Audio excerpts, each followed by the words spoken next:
Olá pessoal, eu sou Kurt Mendonça, sou médico, autor deste livro, Guia de Sobrevivência para Vítimas de Narcisistas Malignos. Está disponível na Amazon.com.br em suas versões digital e física. Estamos aqui hoje para mais um vídeo no meu canal do YouTube Kurt Mendonça, intitulado O Jogo da Destruição da Autoestima. Narcisismo, o jogo da destruição da autoestima. Vocês que acompanham o meu canal do YouTube, que já são 5.630 pessoas, o que me deixa muito honrado por saber que os meus conteúdos têm ajudado a tantas pessoas, e também a busca dos pacientes do nossa técnica apropriada do atendimento online tem crescido exponencialmente, atingindo pessoas do Brasil e de fora do Brasil. Isso nos deixa motivados a continuar neste projeto de incrementar nosso canal do YouTube. Vocês que nos acompanham já sabem que eu abri lá uma série que aqui vou dar continuidade, chamado Pílulas de Conhecimento. Este vídeo é o início de uma outra série sobre os jogos psicológicos do narcisista. Então tem uma série lá, aqui no meu canal do YouTube, das Pílulas de Conhecimento, que eu vou dar sequência. Agora eu estou começando uma série dos jogos psicológicos. Paralelamente, eu vou continuar com as aulas mais compridas, porque apesar de algumas pessoas preferirem vídeos mais compactos, outras se beneficiam de explicações mais minuciosas, mais detalhadas. Se você não se inscreveu ainda, convido que se inscreva e dê o joinha no nosso vídeo. Então o tema do vídeo é o jogo da destruição da autoestima. Samara, o nome é alterado, eu sempre altero o nome e a localidade dos pacientes. Samara, de 40 anos, me procurou com uma história dramática. Desde os 10 anos, ou seja, há 30 anos, ela tinha passado por tudo quanto é tratamento neurológico, psiquiátrico, psicológico, psicanalítico. Ela me procurou por recomendação de alguém, porque tem muito isso, nós ajudamos e tem um efeito amplificador. Pessoas que nós resgatamos do cativeiro passam a nos recomendar novos pacientes. Samara, na primeira consulta online, se vocês quiserem marcar consulta online é só passar a mensagem no e-mail que está aqui embaixo, ela disse que me procurou para tratar a sensação inexplicável de culpa, uma culpa como se ela carregasse a culpa de todos os pecados do mundo, a automutilação, se escarificava, se cortava, arrancava o cabelo, a autossabotagem. Samara não conseguia levar adiante projeto algum. Despersonalização. Samara me contou que havia períodos em que ela ficava meio como fora de si. Ela não se reconhecia como pessoa, o ambiente se tornava estranho, como se ela tivesse passado por um estado alterado de consciência. Ela carregava um sentimento de sujeira, de incapacidade, de insuficiência, de falta de autodeterminação. O somatório disso é que ela carregava desde a infância um transtorno obsessivo-compulsivo. Rituais de contagem, de checagem, de simetria, de higienização a ponto de sangrar, de tanto se esfregar, medo de contaminação, pensamentos intrusivos de que algo muito ruim aconteceria caso ela não fizesse determinadas ações, porque o transtorno obsessivo compulsivo, eu até falei resumidamente sobre ele no vídeo anterior, quando eu falei que o transtorno obsessivo compulsivo é um transtorno egodistônico, a pessoa sofre com isso, quando eu fiz um contraponto com o transtorno narcisista, em que o paciente é egossintônico, se acha perfeito, completo e acabado. Resumindo, esta paciente veio com um cortejo de sintomas muito traumáticos. Eu falei, Samara, eu não conheço você, essa é a primeira consulta. E eu sempre, pessoal, trato a primeira consulta como se fosse a primeira, única e última. Mesmo a maioria dos pacientes dando continuidade ao nosso tratamento, porque nós temos uma técnica peculiar. Eu ainda não fiz um vídeo especificamente sobre a minha técnica, mas está lá na lista dos 15 vídeos que eu tenho prontos em roteiro para fazer. Paciência que ele vai ser feito. Mas os pacientes que eu já acompanho sabem muito bem qual é a minha técnica. E eu falei para a Samara que, Samara, eu não conheço a sua vida, talvez nós nunca mais voltemos a nos ver. Mas ou eu tenho que aprender tudo de novo, ou existiu alguém na sua vida que a tratava com desprezo, decepção e desdém, incutindo culpa, vergonha e insegurança. Samara, deve ter existido alguém. O que me surpreende é alguém durante estes 30 anos em que você foi submetida a tratamento, descobriu o núcleo da sua doença? Não, doutor, disseram que eu tinha transtorno obsessivo compulsivo, fobia social, depressão, transtorno bipolar, pânico. Eu falei, Samara, isso são síndromes, são sintomas. Eu quero saber se alguém chegou ao núcleo, à raiz do problema. Ela disse não. Então, reflita, existiu alguém que na sua vida incutia dia após dia desprezo, decepção e desdém sobre você, incutindo no seu psiquismo culpa, vergonha e insegurança. Para minha surpresa nenhuma, pessoal, para zero surpresa minha, como eu explico exaustivamente nos vídeos, que sempre tem alguém que amaciou a carne da vítima do narcisista, da vítima do abuso narcisista. Ela falou, doutor, o senhor está falando da minha mãe. Isso me causa um profundo constrangimento, porque agora que o senhor está falando, é como se estivesse levantando uma cortina. É como se o senhor estivesse me mostrando a coisa de outro ângulo. Porque até então, durante 30 anos, ninguém tinha abordado deste jeito o objetivo que o senhor falou. Se tinha havido alguém que incutiu em mim desprezo, decepção e desdém pela minha pessoa, de forma que eu desenvolvesse culpa, vergonha e insegurança.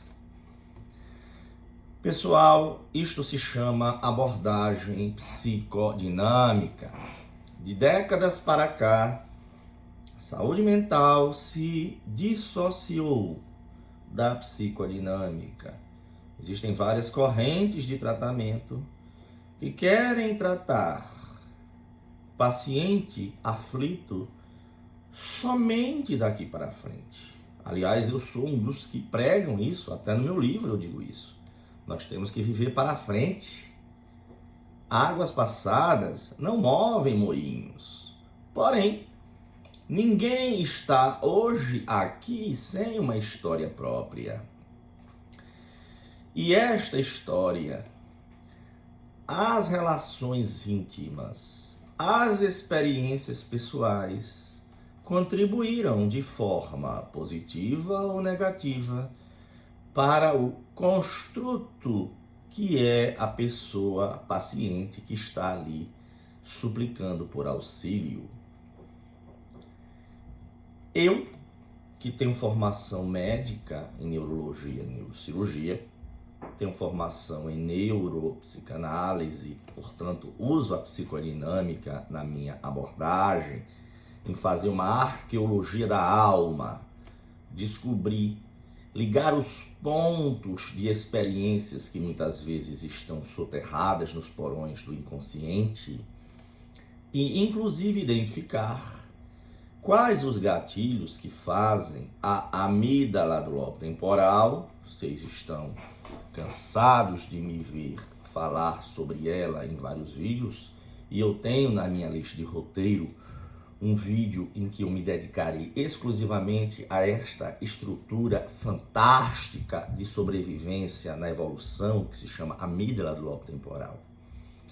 Eu consigo identificar e passar para os pacientes os gatilhos que disparam a amígdala do lobo temporal, que é o botão do pânico, para prepará-la para a dessensibilização e a libertação do abuso narcisista e das sequelas, que eu chamo aqui no meu livro de síndrome do estresse pós-traumático. Esta paciente Samara, que aos 40 anos, já 30 anos fazendo tratamento medicamentoso, terapia da fala em suas várias vertentes, nunca ninguém identificou, para minha surpresa, que ela era uma pessoa portadora de uma síndrome do estresse pós-traumático por abuso psicológico. Eu explico aqui no livro e aqui tem vários vídeos no canal sobre isso.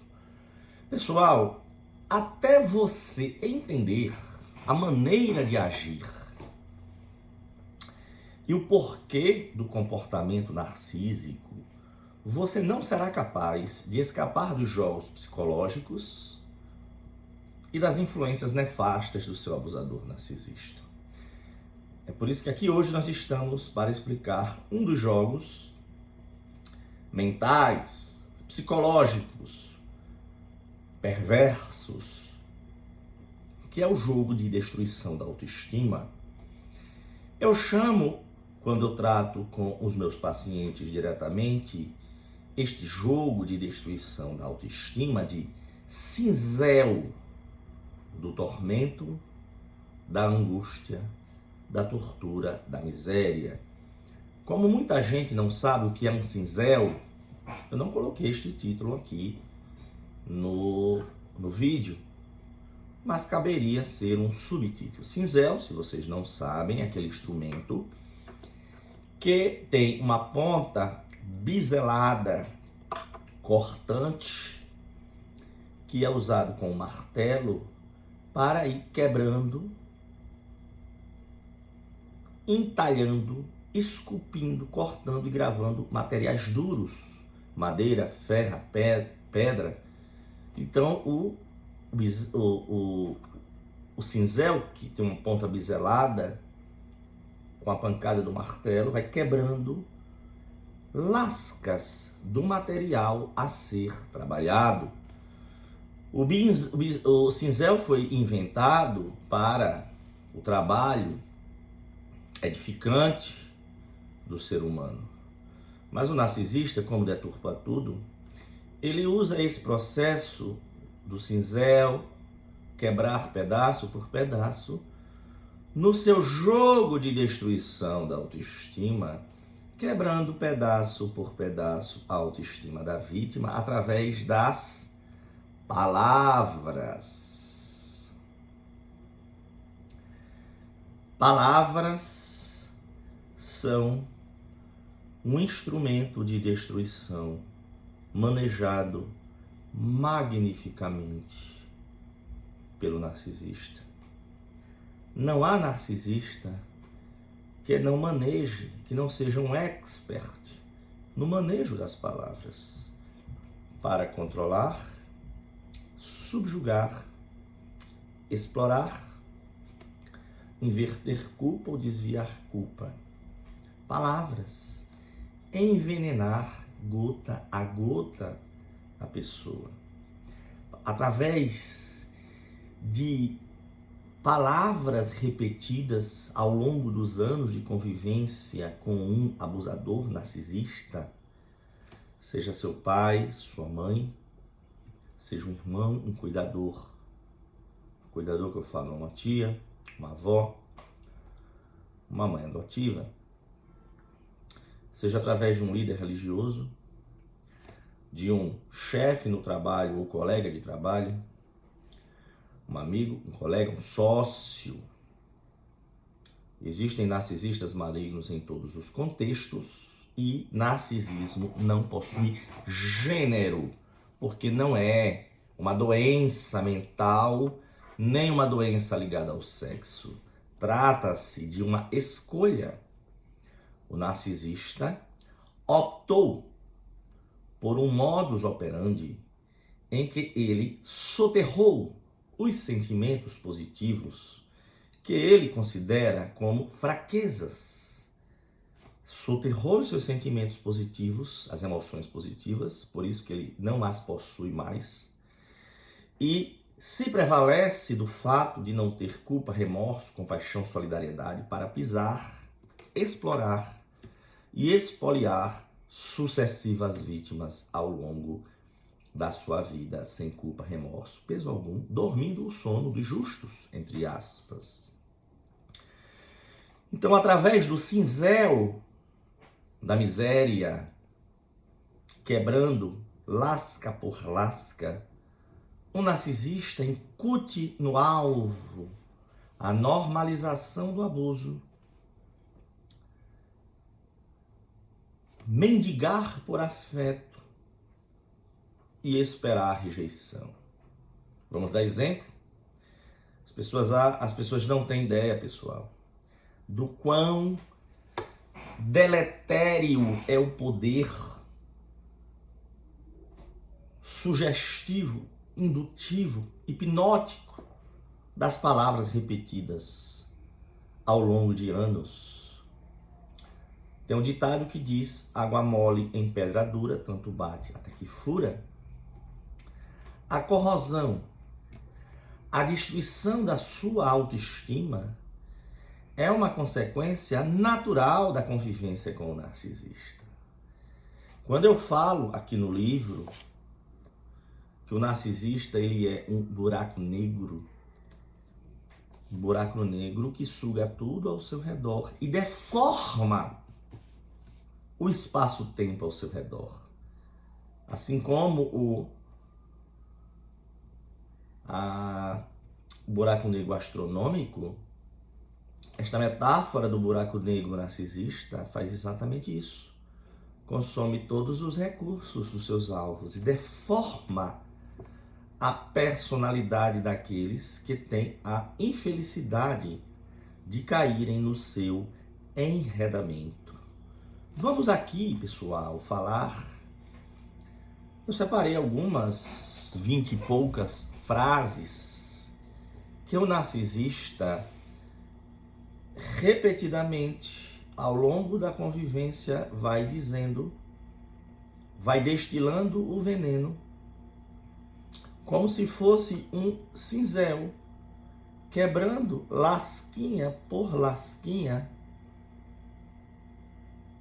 da personalidade da autoestima da vítima.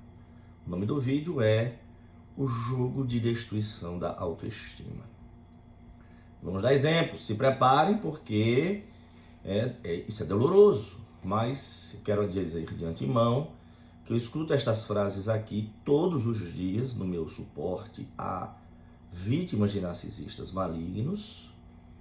Eu tenho formação na médica em neurologia e neurocirurgia, sou neuropsicanalista, sou processualista civil, sou especialista no puro mal. E sobrevivi, porque estas frases aqui que eu vou dizer para vocês, eu não escuto só dos pacientes, eu escutei por décadas. Foram décadas de um envenenamento gota a gota. Eu menciono aqui no livro 22 metáforas do que é conviver com um narcisista. Dentre elas eu falo o envenenamento gota a gota, a morte por milhares de cortes, o buraco negro e outras mais. Mas vamos lá, se preparem, apertem os cintos, porque são frases que doem por muito tempo. Eu nunca quis que você tivesse nascido. O seu nascimento foi uma maldição na minha vida. Você é igual ao seu pai, um inútil, idiota.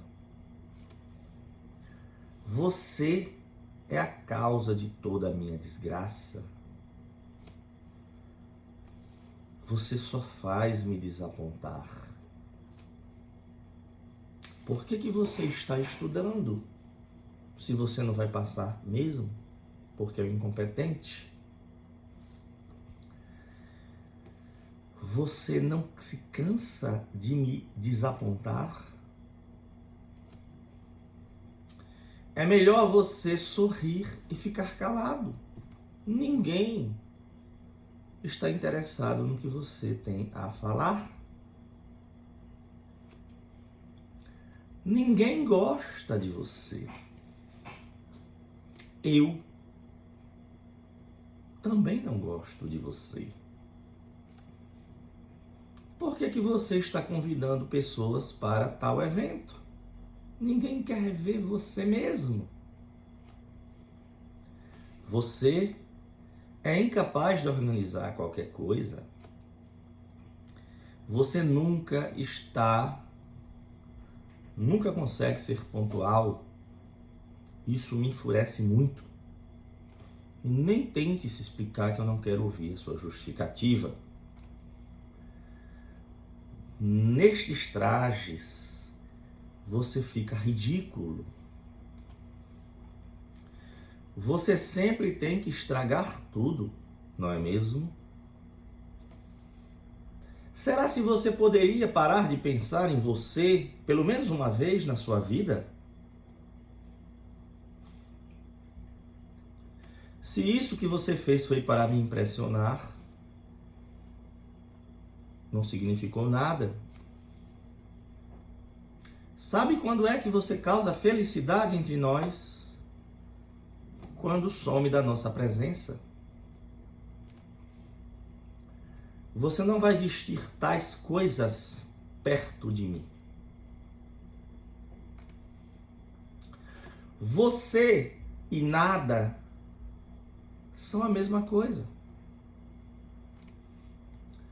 Não fale nada. Sempre que você fala, você só provoca vergonha e embaraço. Eu tenho vergonha de ser visto com você. Onde eu estava com a cabeça quando eu disse sim para você? Isso que você fez foi uma tentativa de me agradar? Porque pareceu ridículo. Tem que se esforçar muito mais. Você é realmente incompetente, indigno de confiança, desrespeitoso, imoral, ignorante, inepto, egoísta, constrangedor, repugnante. Você é um constrangimento social, um parceiro desprezível, um pai e mãe inadequado, uma decepção, um fracasso sexual, um fardo financeiro. Eu tenho nojo de você. Eu tenho nojo de você. Eu tenho nojo de você. Você é inseguro, carente, ciumento, desequilibrado, egoísta.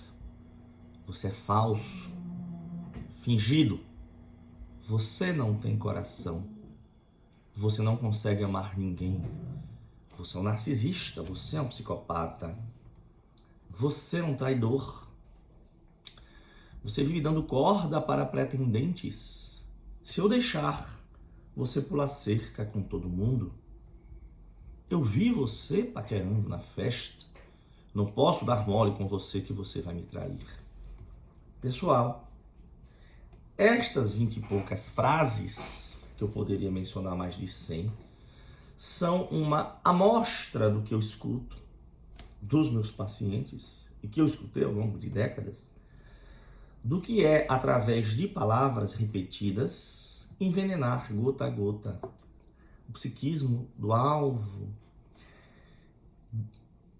quebrar pedacinho, lasca por lasca, com o cinzel da miséria, a autoestima do alvo, demonstrando desprezo, decepção e desdém. Uma pessoa que ama você de verdade, que se preocupa com você, não fica dia após dia demonstrando desprezo, decepção e desdém com você, incutindo culpa, vergonha e insegurança.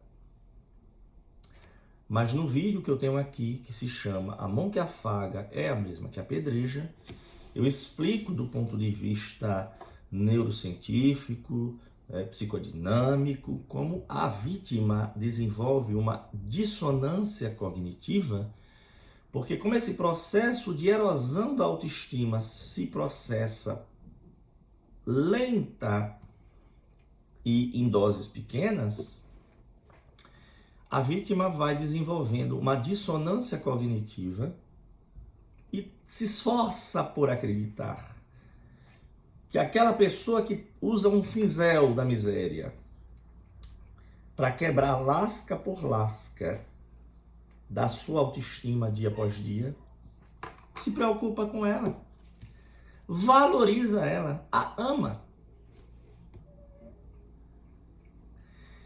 Por isso, pessoal, que vocês vão me ouvir falar 1 milhão de vezes. Na caminhada de cair a ficha,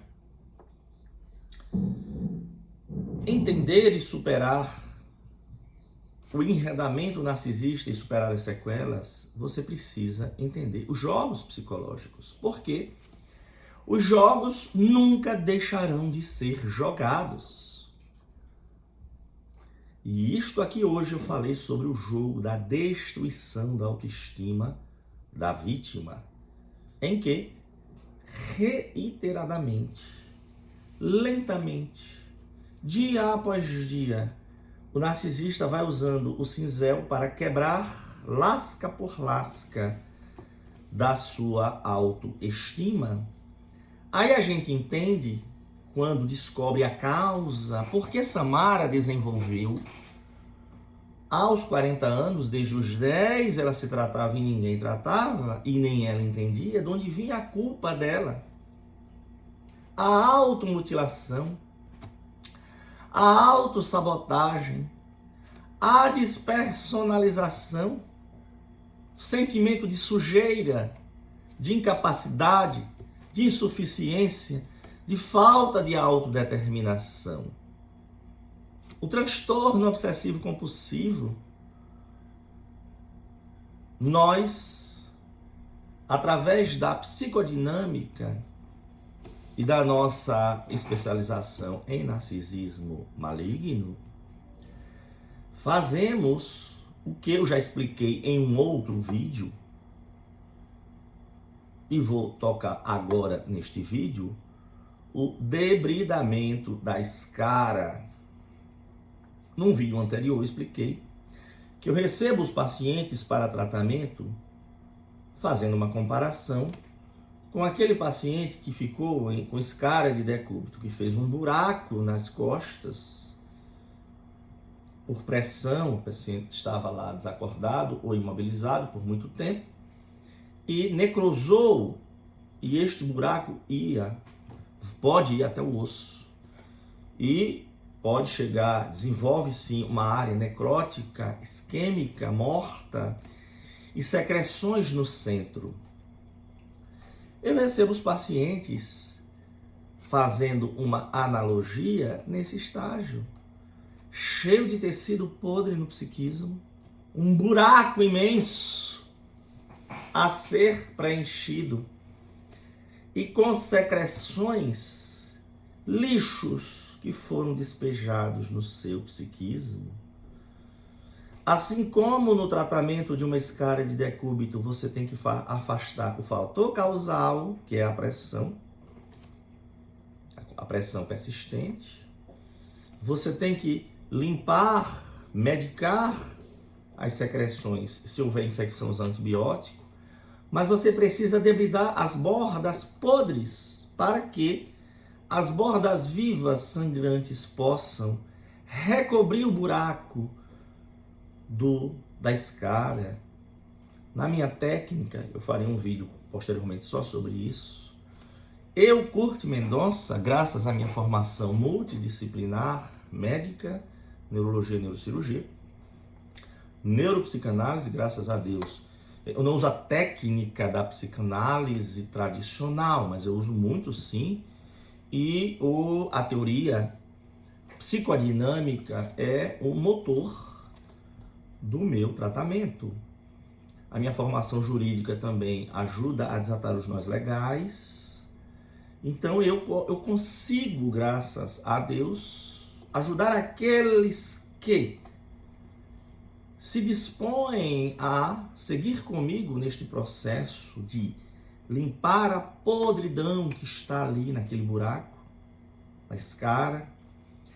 Daí eu vou debridar, no sentido de reler a história existencial, com uma nova óptica, despojando as pessoas da culpa, vergonha e insegurança que foram incutidas, foram implantadas nelas.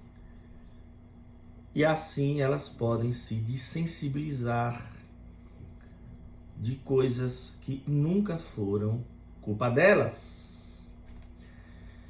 Se vocês não acompanham o nosso canal, pessoal, peço que vocês se inscrevam. Se tiverem gostado deste vídeo mais curto, deem um like. Aqui embaixo tem o e-mail para quem quiser fazer uma consulta ou consultoria online, tanto em telemedicina, neurologia e neurocirurgia, quanto na parte de suporte psicoemocional. Eu sou neuropsicanalista. Aconselhamento jurídico, sou processualista civil. Peço que acompanhem nossas páginas no Instagram, Vítimas de Narcisistas Malignos. Deem seus depoimentos, deem suas sugestões.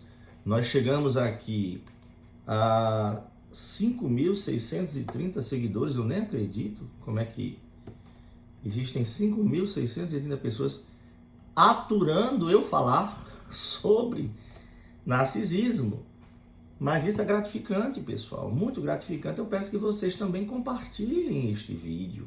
Sempre falo que este vídeo que você está ouvindo hoje, que pode não ser útil diretamente para você, pode salvar a vida de desespero de uma outra pessoa, familiar, amigo, conhecido, um ente querido, que está nas redes, nas teias sombrias de um predador narcisista camuflado.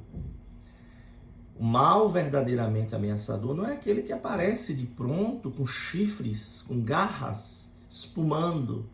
São pessoas charmosas, pessoas maravilhosas, uma fachada exemplar, e que mantém aqueles que privam da sua intimidade num verdadeiro inferno na terra.